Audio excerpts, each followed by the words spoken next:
What's going on, everybody? Good morning. We are back with an early morning first run review of the Li-Ning Feidian 5 Elite. Now, this is Li-Ning's race day option, other than the Li-Ning Feidian 5 Ultra, which is an illegal stacked race shoe. This one is coming in at 38 in the heel for a 5mm drop right here in the forefoot, and in my US size 12, because Li-Ning does not make half sizes above 11.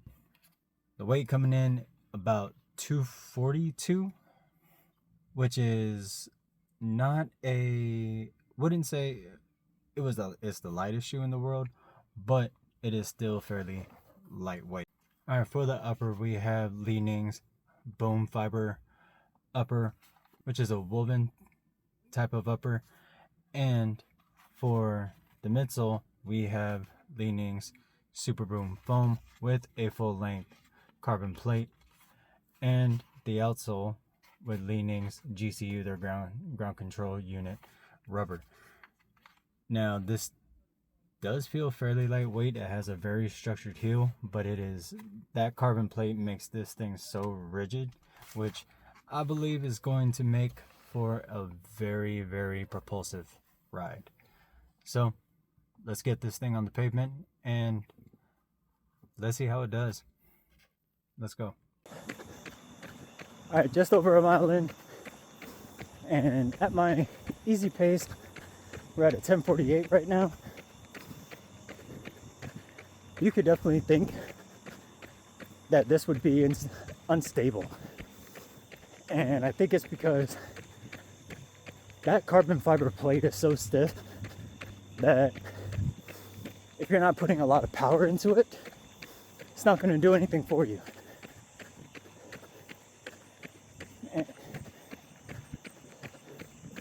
So we're going to take it up to maybe just below goal race pace, and we're going to see how it feels.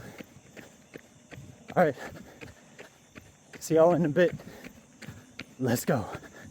And of course, just as I start to pick it up, we come up towards a little hill.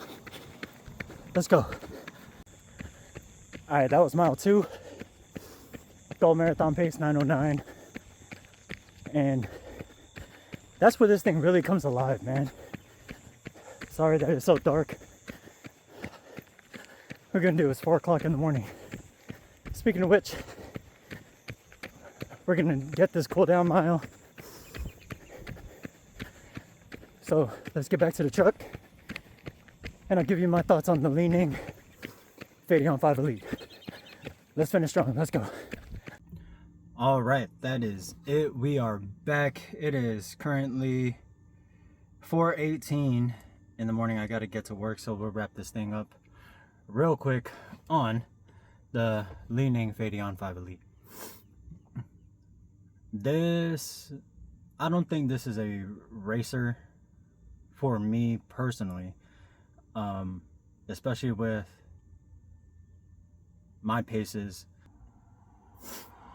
I was able to get this thing up to race pace where I did feel that midsole finally come alive and work with that carbon fiber plate to produce that springy type of bounce to propel me every step of the way.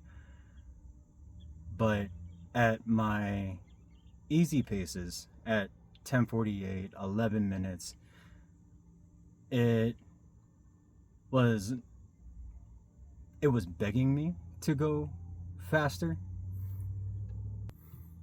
but it was definitely punishing me for going so slow.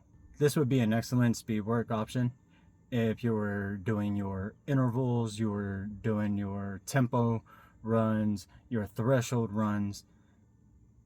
Banger of an option, at least in my opinion. For race day, I wouldn't use it, but this is just my opinion. do with it what you will. This is just how I feel about this shoe.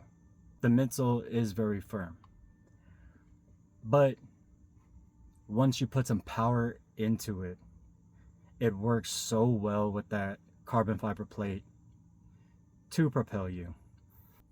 Kind of reminds me of the Mega Blast.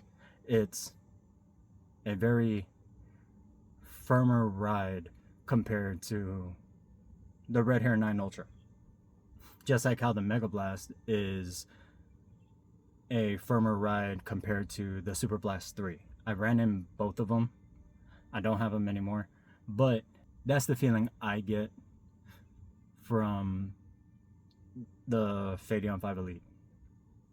I see what Li-Ning's trying to do here. They did make the Feidian 6 Elite, in which I do want to try, and I'm still trying to get my hands on, but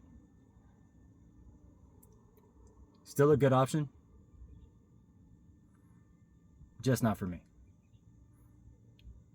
So that's all I got, guys. We only did 3 miles today because it's so late. I gotta get to work. And yes, work starts at 4:30. So that's gonna be it, guys. Great run, great start to the morning. Let's get to work, literally. And as always, keep flying.